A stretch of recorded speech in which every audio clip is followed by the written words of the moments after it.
Here's an idea. How about we give some actual living human comedians a listen to?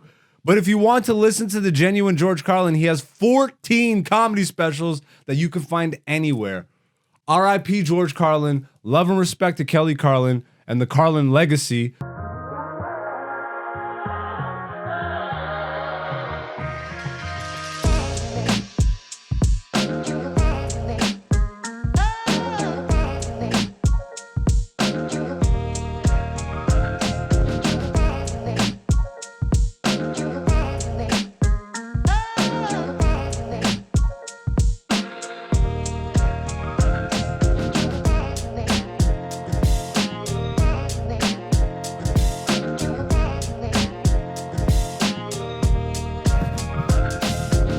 Oh, wow.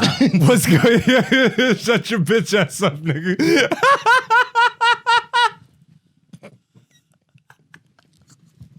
What's going on, beautiful people? It's your boy, Black Zeus. Welcome to another episode. This is Black Zeus, the podcast, season 4, episode 49.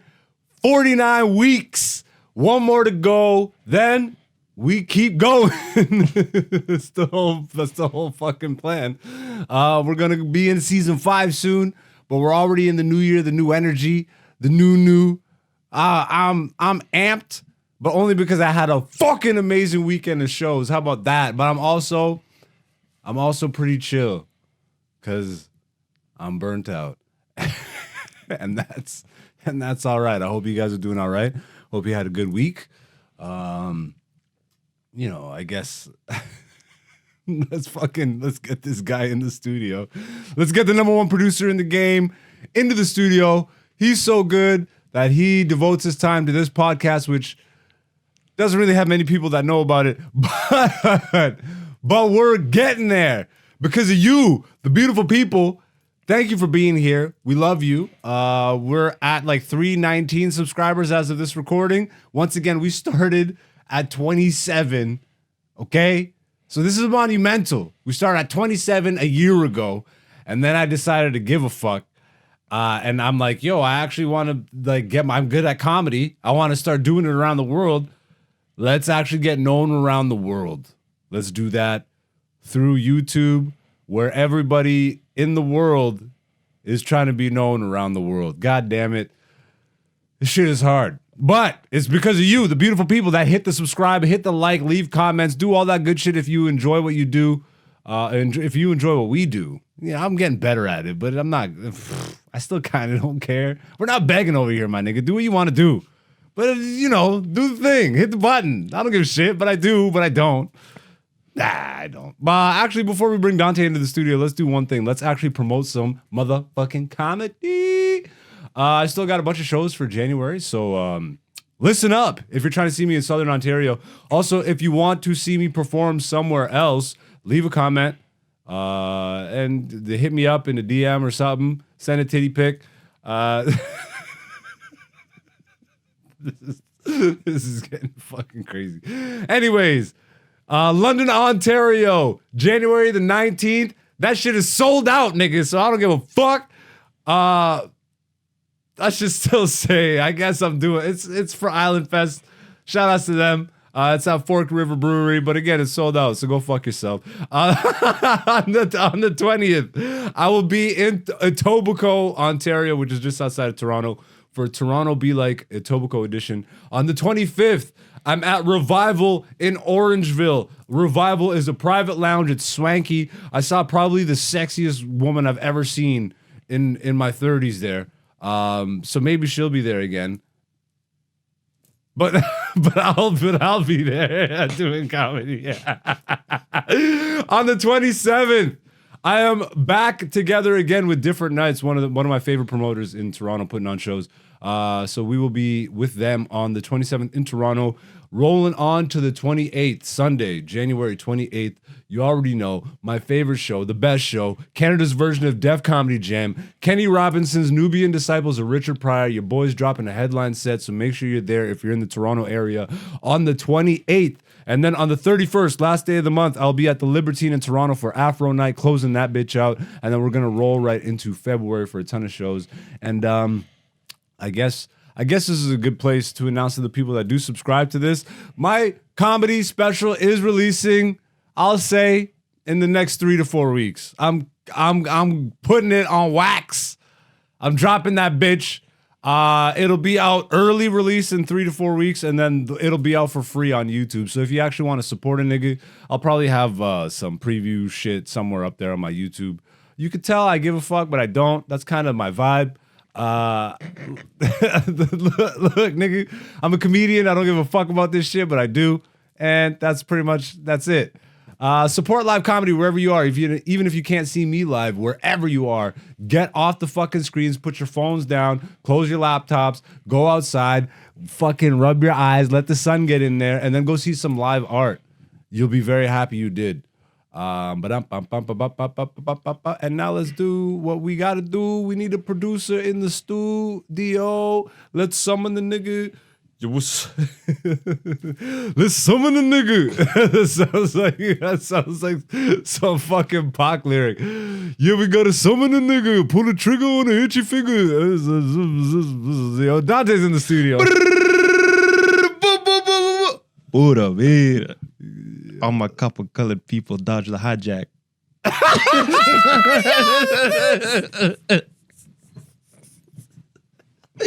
What's going on, Dante? Not much. How you living, bro? Blessed and highly favored. All right, what's new? What you been up to? What have I been up to? What is new? I ask you this shit every week, and you still are not prepared. I know. What have you been doing, dog? And don't tell me no goddamn video games. No, I'm joking. Tell me whatever. I've been reading. Hey, nerd ass nigga. Hey.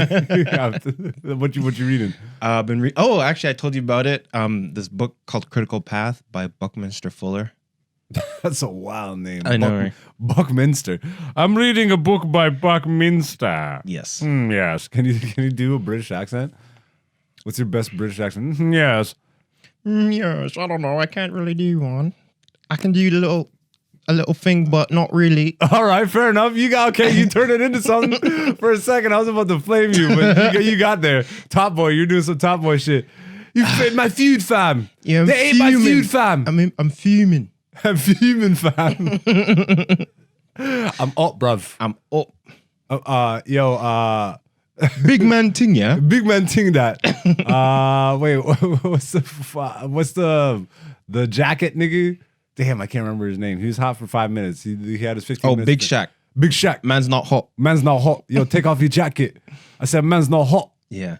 All right, that's all I got. Shout out to the British niggas. Yo, I'm telling you, bro, I can't wait for the studio vibes to change for season 5, because I'm like, all that new energy that I've been bringing to the comedy stage. Yeah. Like, I'm still kind of riding out this season's been like the laid back. I got the couch. Yeah. I'm fucking burnt out every episode. But nah, when I get that desk in, yeah, and when I get the proper vibes going, like, I think I have finally hit the stride for the podcast with your help, man. Like, yeah, the vision has been fully transformed, and obviously you know what we got cooking up. Yo. With some more comedy shit on this channel to stir the pot, nigga. To stir the pot. But yo, Dante, what you been doing? So as I was saying, I've been reading this book called Critical Path by Buckminster Fuller. Still can't, but continue. And it's a pretty interesting book. He basically talks about the critical path, meaning the steps that hopefully everybody in the world should be taking. Is it like a mentality thing? Kind of. It's like a mentality thing, but also it's like a scientific based mentality. Like, one thing that he says is really sick is how black holes are just as needed in the universe as anything else in the universe. So even though we see black holes as negative, it's like the universe is inward out, but the black holes are the outward in. So it's also the reverse that you need. So it's not technically bad because it's just. Are people needed. Out here saying the universe doesn't need black holes? Well, people see black holes as only bad. Well, but okay, well, here's my theory on that. Because people see black as bad because... Come on now, nigga. Yep. Come on. White people are angels. Dark people, niggers. Yep. Garbage. And then you have fucking shit like Star Wars. It's the light side versus the dark side. Pick a side. If you're dark, you're bad. Stop with this horse shit. There is no good and bad. It's all in your fucking mind, you bum. That's what he talks about. He says, Hey, look at that. I read the book. Well, it starts off. The first line is, "This book is based on the premise that there is no such thing as good and bad." Yo, bro, that's my version of the book. You bum. Yo, there's no such thing as good or bad, you bum. And 1-page book. Put that shit on Amazon, nigga. But you know what they should do? You might not be old enough to remember these shit. Back in the day, they would have these messages burned on wooden plaques. Do you remember this shit? I remember. Decorative. Yeah, like live, laugh, love. Yeah, live like. But oh man, I had one. I might still have it somewhere. It's like every now and then I ask God. When I pray, I ask God for a little money, a little peace, and every now and then I ask God for a little. For just a little something, I don't know. It was something about pussy. It was some white dude saw a piece of wood. He's like, "Let me write this thing about, and let me write a pussy joke with God on this wood."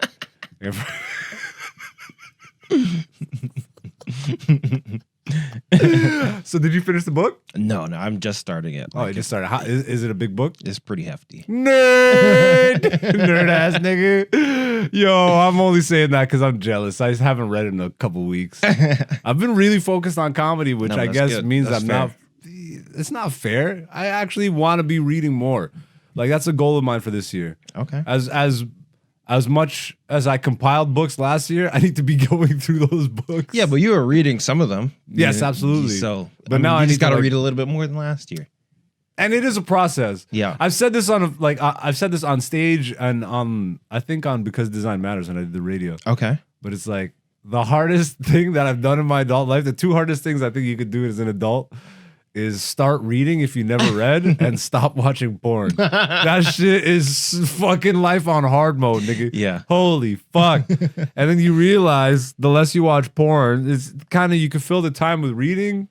Yeah. Because you spend a lot of time just watching porn. Yeah, you can distract yourself by reading. That's how I read so many books. You just pent up, like reading the book, shaking and shit.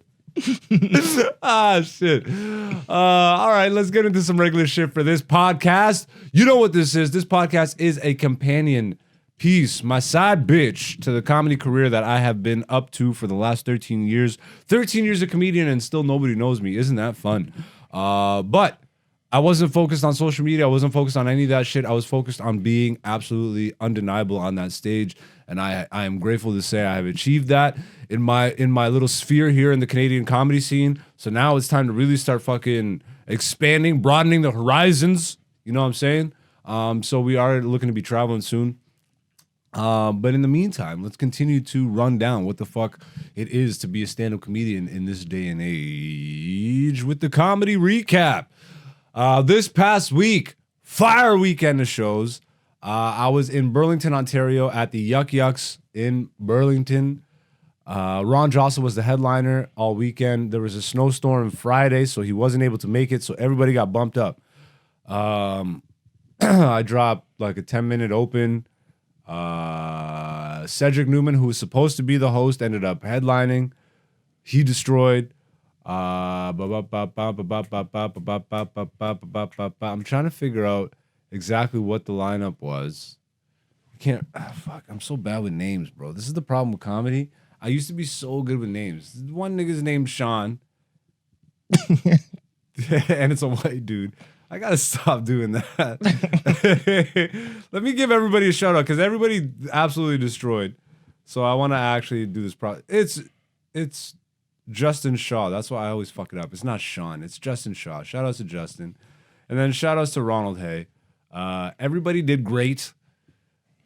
Like, bro, I gotta talk about Burlington Yuck Yucks for a second. Newer club for the Yuck Yucks franchise.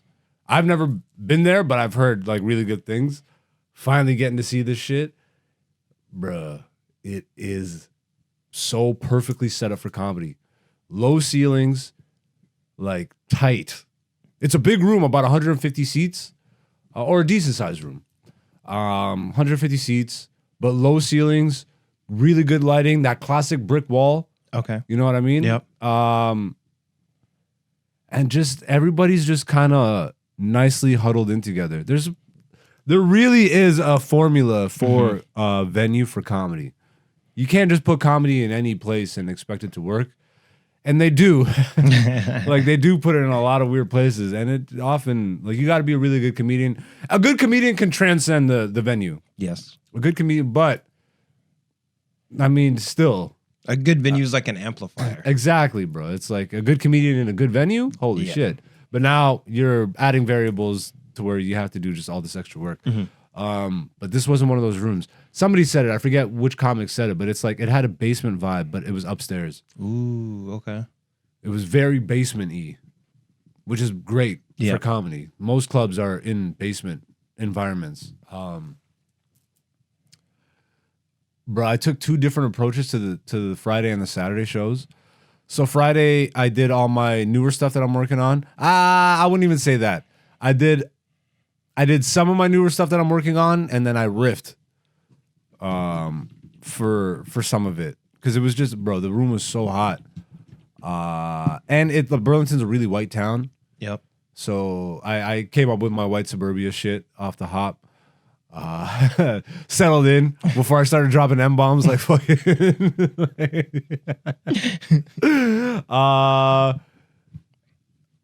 It was one of those sets where it's like, bro, from beginning to end, it was just like the room was shaking. Like once I got them quick, and it was just like a constant roller coaster ride up. You know what I mean? And then the drops were the punchlines, but then it was like immediately back up. Like I was really proud of that Friday set. I filmed that one too. I'm very happy. The Saturday set, it probably went like 90% as good as the Friday set. Like the Friday set was just so good. But what I did differently, because Ron was actually there for the shout outs to Ron Jostle, man. Holy fuck, bro. You do shows with comics like this, and they really just show you that there's levels to this shit, bro. Ron is an absolute legend. Like, he's mostly in the States now. He's barely in Canada. So I'm happy I got to do a show with him because it's been a while. And I've gotten so much better. Like I'm happy that he got to see that, and then we had the conversations that we did, bro. Like, do you remember the show Video on Trial? No. Okay, so when I was coming up, like when I was in high school and stuff, in Canada, there was this show Video on Trial. Like Canada's version of MTV is Much Music, and we had the show Video on Trial, which was pretty much, it was like a live action Beavis and Butthead. Like no cartoons, but Beavis and Butthead, the way they would make fun of music videos. It was comedians. It was comedians from the Canadian comedy scene. It's starting to come back a little bit. Like and they would like do all the modern music videos or the hot music videos, and they would just roast them. Yeah, I think it's... Yeah, it was one of the most popular shows for our age group. Like, you're a little younger than me, so... Your age group. Shut the fuck up, nigga. You're not that much younger than me. God damn, bro. I deserve that. And Ron was one of the standout comics on that show. That's where I was first introduced to him. Then I would see, like, his Comedy Now special and all that shit. And then, like, you would just see him in the scene. Like, he's been a Canadian comic for forever. And... he's absolutely destroying it in the States. Has been to the point where he's barely around. I don't even think this nigga has an apartment. He's just always on a plane and doing shows abroad. So it's a good person to be in good company with, you know? And he's super giving. We had this conversation. I had this conversation with him on the Saturday night. I'm like, I just want to pick your brain about some shit. He's like, yeah, absolutely, man. I love that. And then we started talking about, because his class, like Ron came up with Russell Peters. Like that's his class. Yeah. And I would like, Russell Peters is the biggest fucking Canadian comic ever. I wouldn't say he's as popular as him, but he's like on that level of funny. You know what I mean? And he has his own success and his own fucking accolades and all that stuff.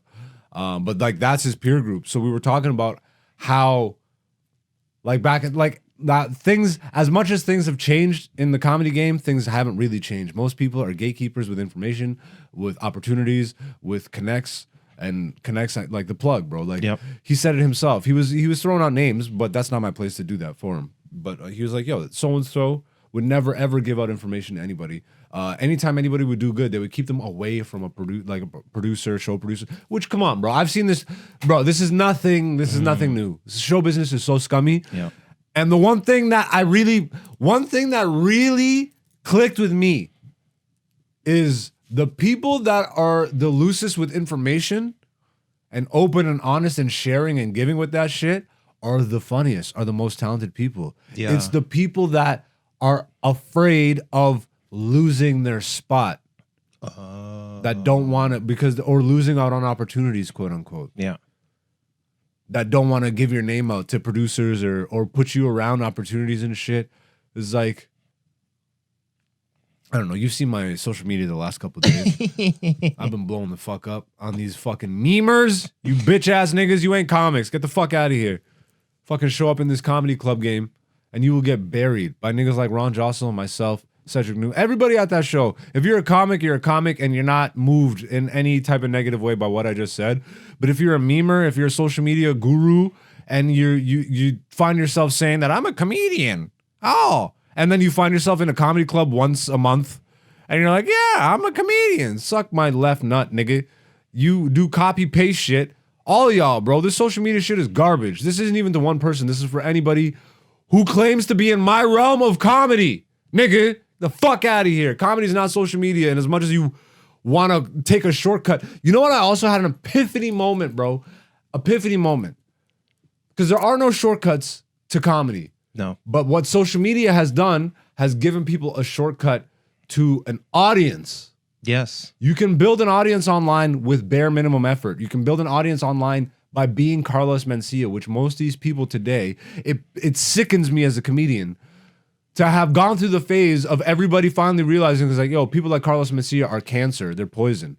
All they do is regurgitate other people's hard work and claim it as their own.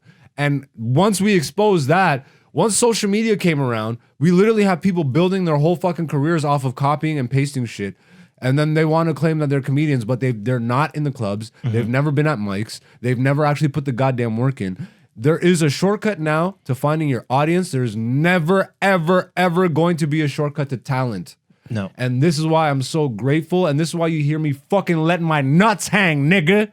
I let my nuts hang, nigga. Because I did the hard work.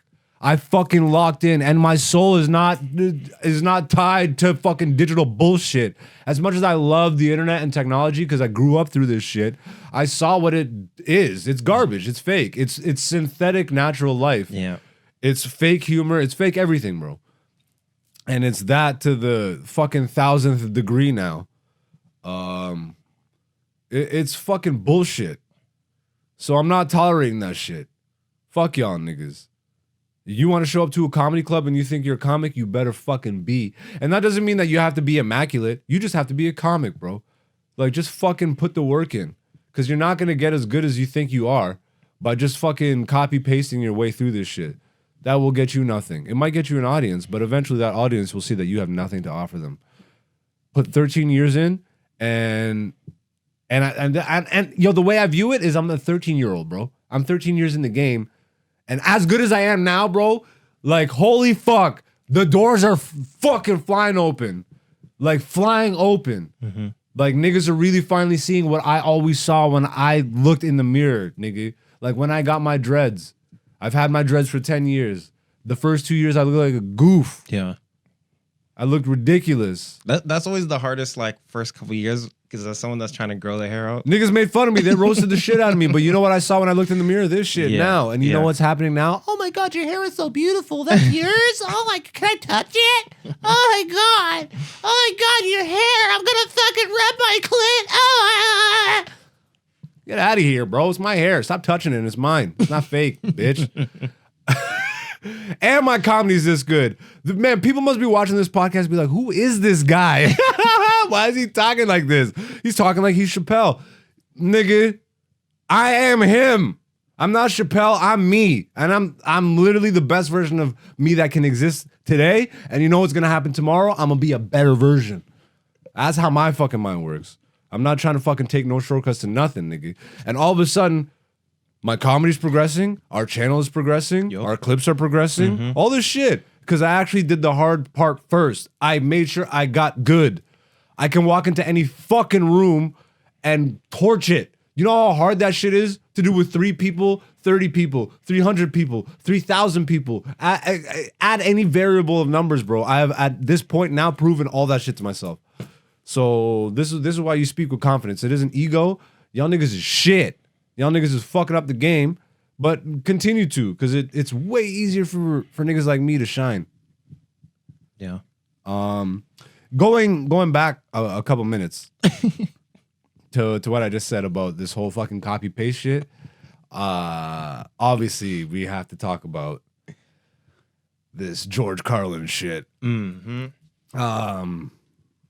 George Carlin, an absolute legend in the game of comedy. R.I.P.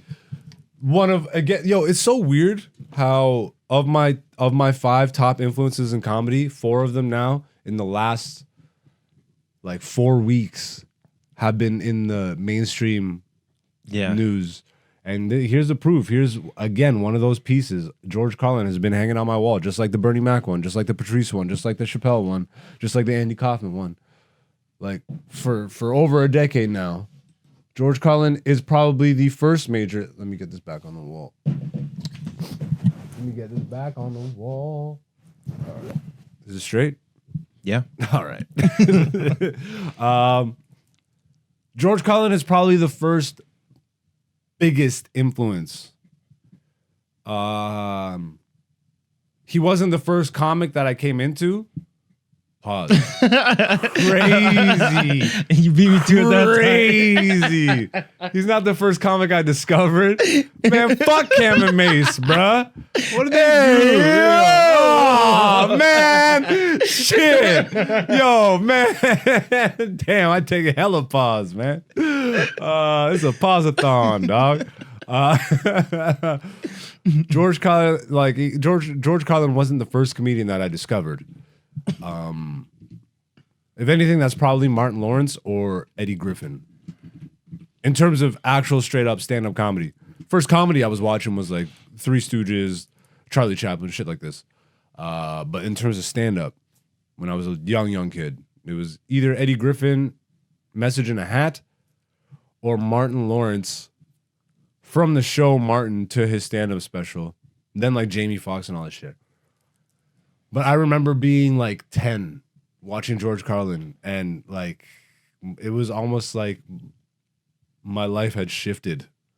I don't know why I've always gravitated to, well, I guess my life experiences have been very intense. I've been through a lot of aggressive shit in life. So it's given me kind of more a philosophical perspective. I've always been like this. I've always been a deep thinker since I was a kid and all that shit. So Carlin completely just connected with me.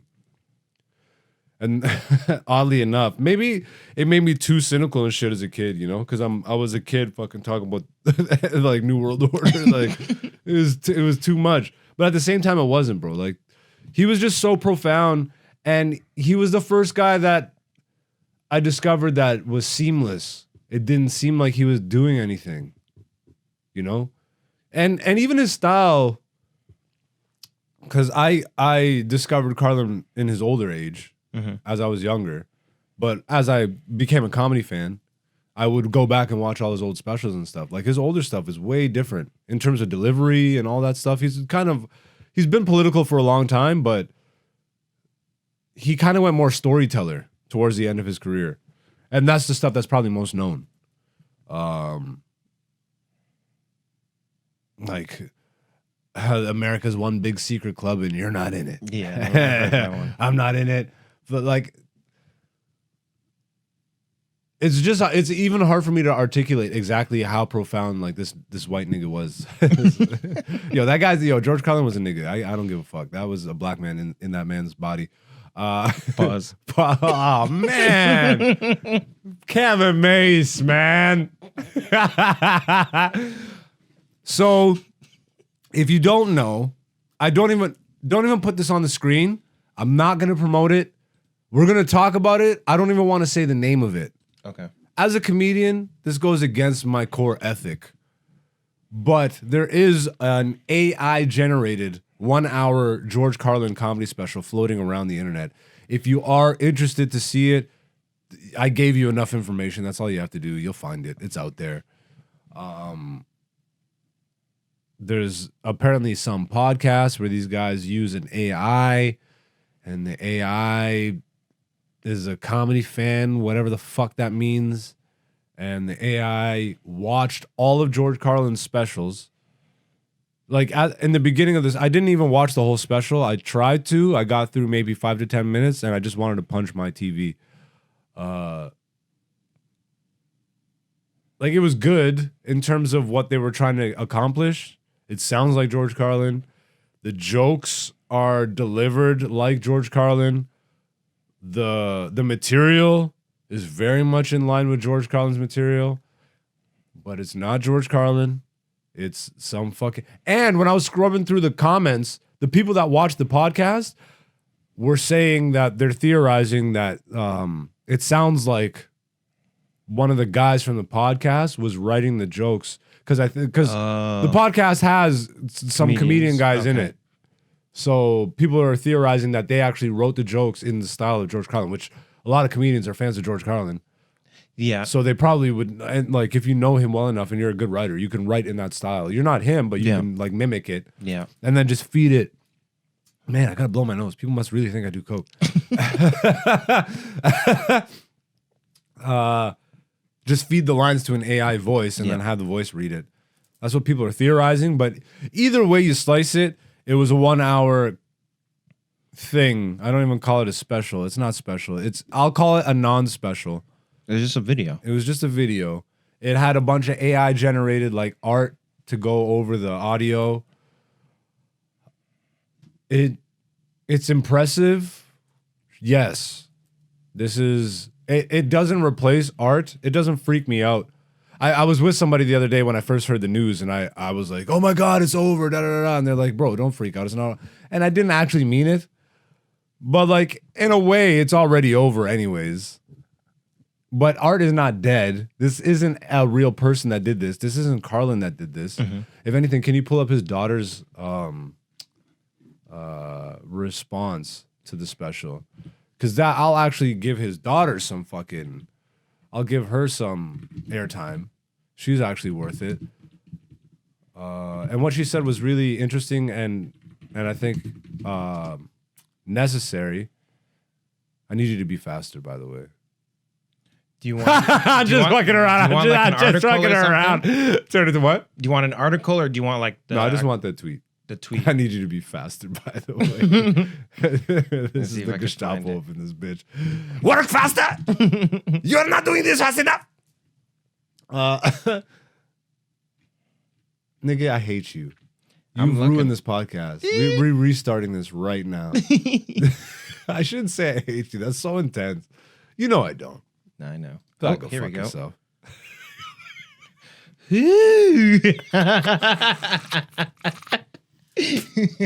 I'm the worst. All right. This is the statement from Kelly Carlin, George's daughter. This is one of 3. Okay, so I'll read the whole thing. My statement regarding the AI-generated George Carlin special. My dad spent a lifetime perfecting his craft from his very human life, brain, and imagination.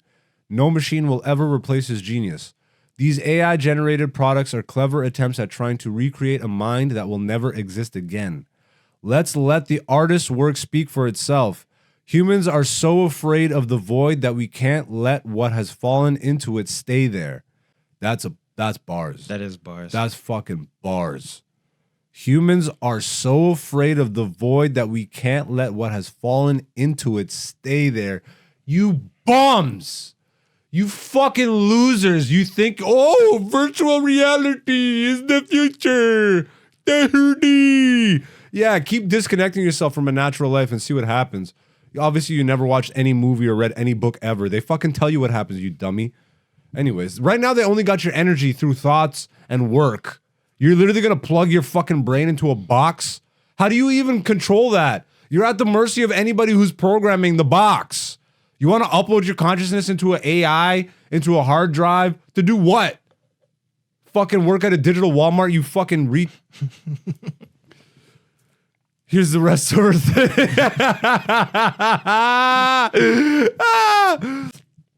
Here's an idea. How about we give some actual living human comedians a listen to? But if you want to listen to the genuine George Carlin, he has 14 comedy specials that you can find anywhere. R.I.P. George Carlin. Love and respect to Kelly Carlin and the Carlin legacy. That motherfucker with his Malcolm X hat, straight up has comedy specials wearing a Malcolm X hat. That nigga was always at the cookouts. And I'm pretty sure it was a black man reincarnated. Trying to sound all educated. That was a black man reincarnated in a white man's body, just here to fuck people's minds up. Because he knew that he couldn't fucking get that information across from a black body. No one would listen back then. But a white guy saying all this shit is like, this man is pro-fat, which he was. I'm not even going to act like he wasn't. Like, I'm talking about how big of an influence he was on my life. Like, he's an influence on my influences. Yeah. You know? He's MF Doom, nigga. He's your favorite rapper's favorite rapper. Yeah. Every comedian who's a real comedian will say George Carlin is one of their top influences. Like Patrice, nigga, everybody. I don't even need to fucking go down the rabbit hole. Like, yeah, but what, like, damn, man.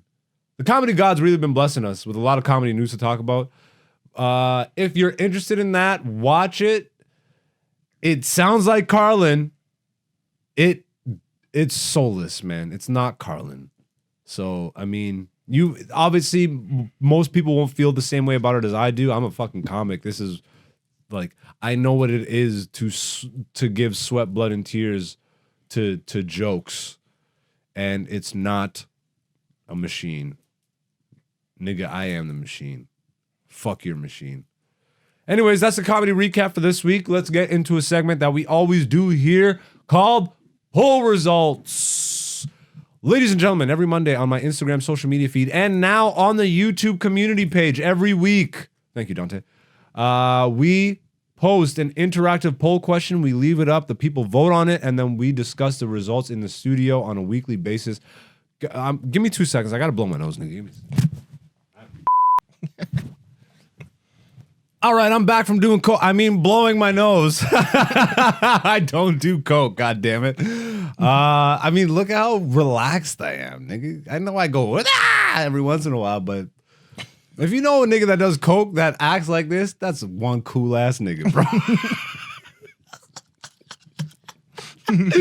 Anyways, let's get into the poll results. You already know what we do. Every week we ask the question. I just said the thing. Now we're back. This week's poll question, one of my favorite ones that I've asked in a while. I think I'm going to go more in this direction. Okay. And I had to change the wording on it because I think I made it too easy initially. But this week's poll question, you find $1,000 that belongs to someone you don't like. Do you give it back to them? Simple options, yes and no. The initial wording on this was you find $1,000 that belongs to someone you hate. And I thought that was way too, like, I would never give it back to somebody I hate. But somebody you don't like, you know? It's not as deep, you know? Okay. Before we get to the results, how do you vote on this one? You giving that money back, nigga? Yeah. I'm giving it back. Yo, honestly, bro, same. For niggas with integrity, I already knew what I already knew what you would say. Cause that's just bad juju, bro. That's bad karma. I wouldn't want that $1,000 anyways. I'm a mystical Negro. Yo, to be honest, bro, $1,000 is fucking nothing. If you're really like, I don't know. Even if I need it, I wouldn't take that $1,000. Now, how many years back would you have to go to be a version of yourself that would take it? I wouldn't take it. There's no version of yourself that would take it? No. I think I would probably have to go back maybe 5 years. Okay. Nah, maybe even less than that. 3 to 5 years, and I take that money. But now, not taking the money. Yeah. Just, I'm a mystical, magical Negro, bro. Like I make the money. I poof, Yeah. and it appears. Why do I need to be taken? Now, question though. How far out of your way do you go to give the money back? I give it back. No, well, what is that? You find it. Let's say the person's nowhere around, but you know whose money it is. The hypothetical. Yeah, I do whatever it takes to give them that money. Nigga, you're not doing whatever it takes. I'm not keeping the money. You're not leaving your house in the rain. Why not? I'll drive in a car. If need be. Be like, okay, I spent 50 You got that much I spent 50 on gas. You know, I would give it back. Like if the person was in my vicinity. If I knew I was gonna see them again, I would hold on to it and not spend it. Be like, yo, you left this on the floor, or however they left $1,000, because that's how you just drop that. I know. I know. This is like one of them ABC, like, what would you do? Yeah. That's another reason I don't why think I give would it go out back. of my way. See, this is actually, I'm happy that I asked that. I don't know how far out of my way I would go. Well, what would be too far for you then? Like, All right, I would obviously. Would you drive to I would Toronto? hold. I would hold. Well, I'm in Toronto all the time, so okay. if it's like a comic or some shit like this, I'm Yeah. giving it back because that's fam. Even if I don't like you, comedy is fam. Okay. I mean, in general, Yeah. if I view it that way with a comedian, then why wouldn't I with any random person? That's what I mean. I'm giving it back. But I'm not going. I don't know how far out of my way I'm going. I'm just being honest. I don't know how far out of my way I go. I'd hold on to it. I would, And if I don't see them like in a month, I'd probably I'd start spending like $20. if it was someone where I had to catch a flight, I would deposit it into my account and then And e-transfer. Yo. No, that's noble. Actually, that makes sense in this day and age. That does make sense. And the bank will be like, "Where'd you get this money from?" Anybody who's listening and watching this right now is just like, these niggas is lying. They Fucking don't know fake nice niggas. I'm not. I would give it back. They don't know me, son. They don't know me, son. Yeah, yo, I'm wondering. Okay, so I would drive if it's somewhere that is on my way. Yeah. I'll take it. But you can just e-transfer it anyways, so nothing's really out of the way. But how much do you really want to interact with someone you don't like? Now you're giving bank it. Now you're exchanging. I just need their email, right? For e-transfers. And how do you approach someone that you don't like? I would imagine they also don't like you. So you'd be like, "Yo, I found your money. Give me your email. I'm gonna e-transfer you." Like, how does that even? Yeah. And if they're I'd not be super. And if they're not okay with it, you keeping it? no, then If they're sus about it. If they say keep it, okay, I can keep it. But if they're like, "Oh, just drive over. I'm not comfortable with giving my email out." Okay, whatever. It's not that deep.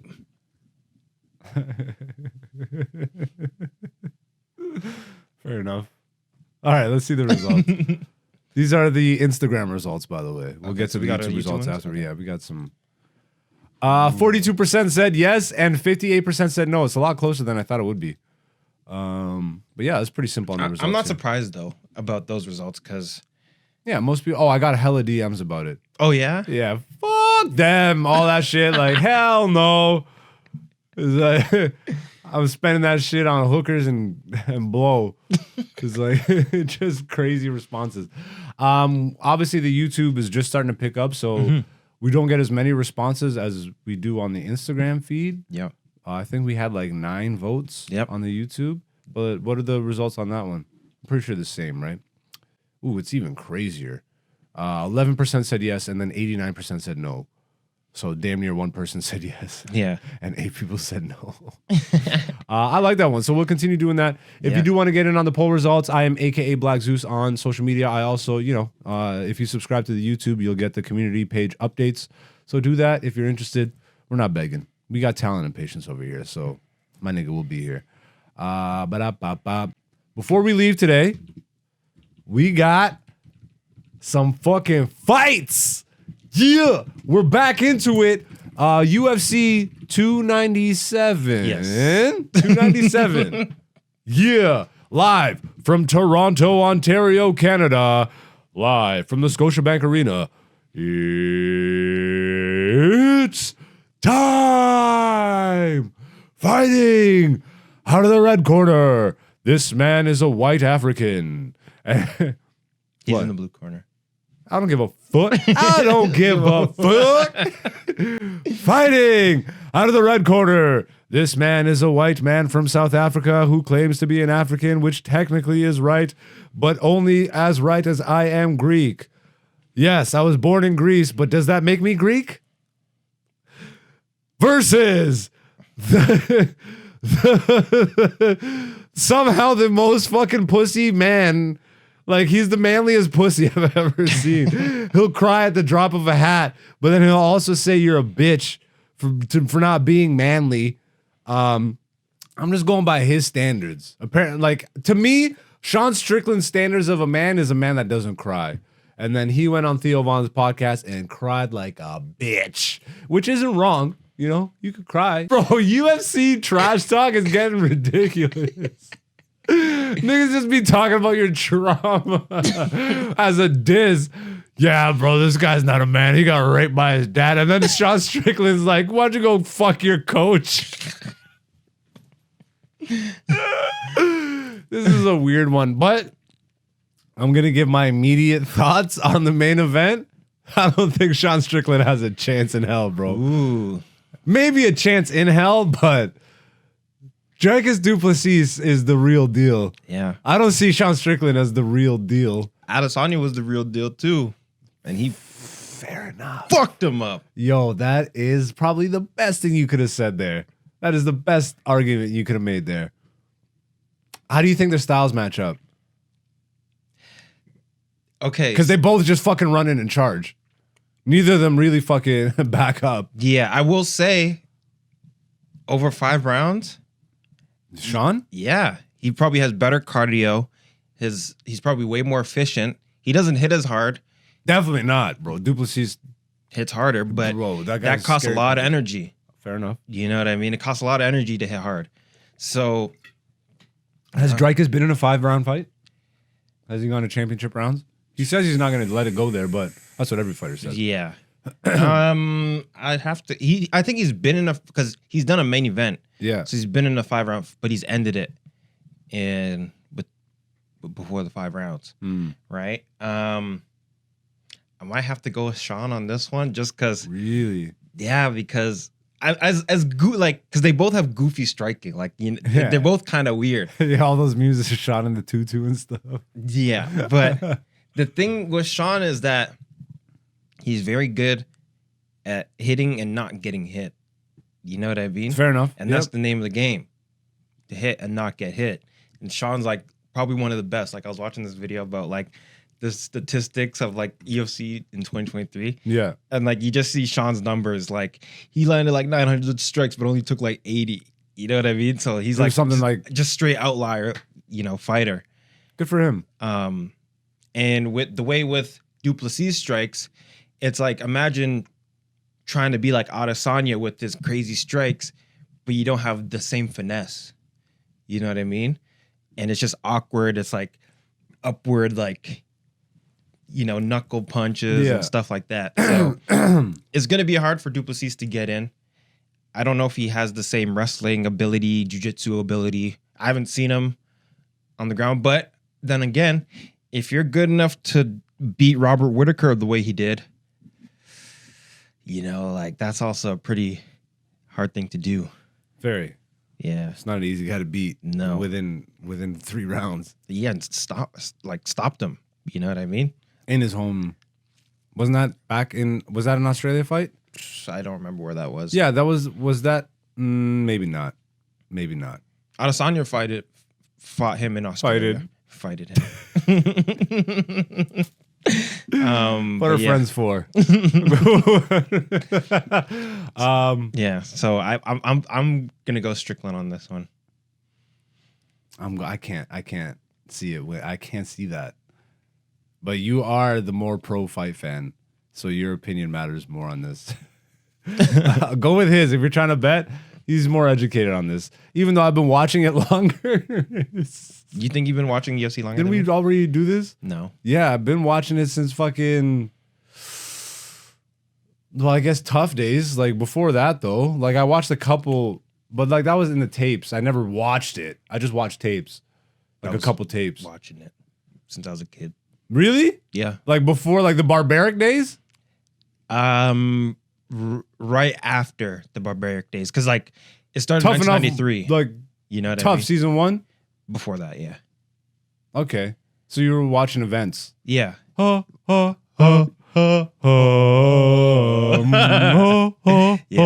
I used to, bro, that gladiator entrance. Yeah. Oh, yo. Yeah. I was watching it from like when I was a kid because my dad was a martial artist. Oh, shit. Yeah, so like we would go. What was his? He did taekwondo and boxing. Okay, interesting. Yeah. And like classical boxing. Yes. Like traditional boxing. Yes. Western boxing, as they would call it. Westerner. Yeah. Interesting. All right. Fuck you then. Yeah. But so like we would watch it and like we would always have like UFC watch parties. Like, we'd go to like my uncle's place or they would come over and we'd all be watching. So sick. What's the first memory you have of UFC? The first memory, if I had to like put a number on it, Yeah. somewhere around UFC 45, maybe like pay-per-view wise.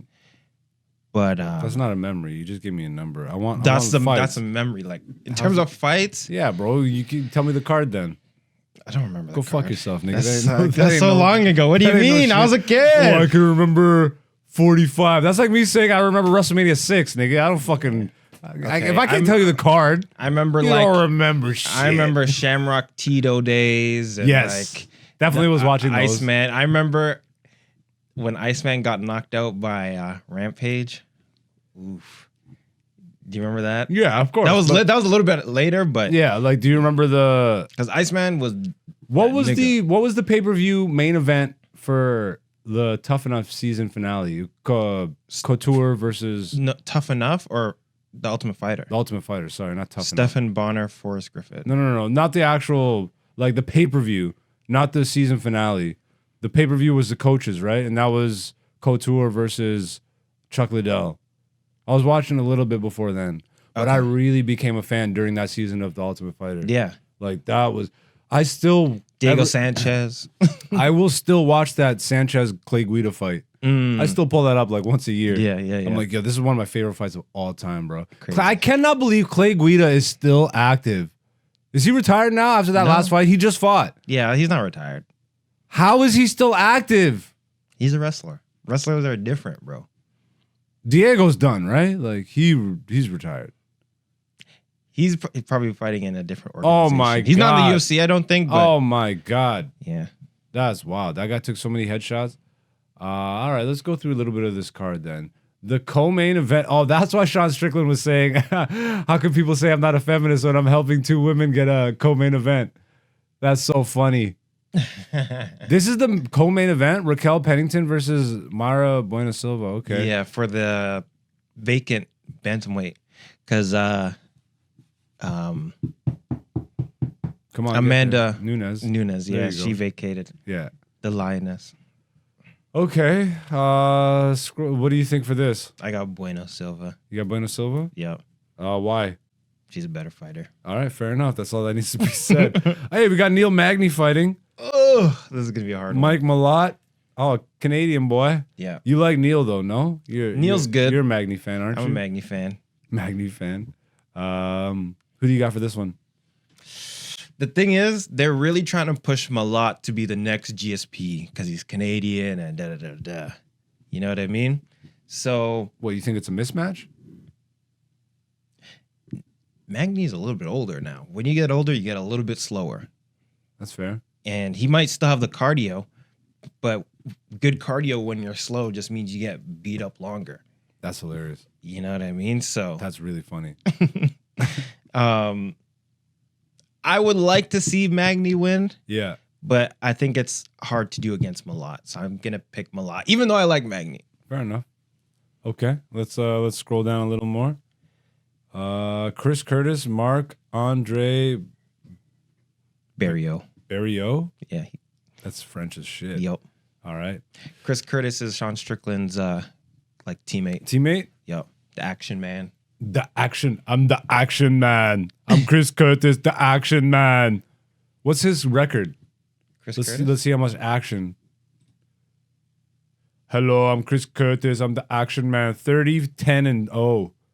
He's been fighting a lot. That's a lot of action. That's a lot of action, bro. Holy shit. All right, fair enough. Who do you got for this? Ooh-wee.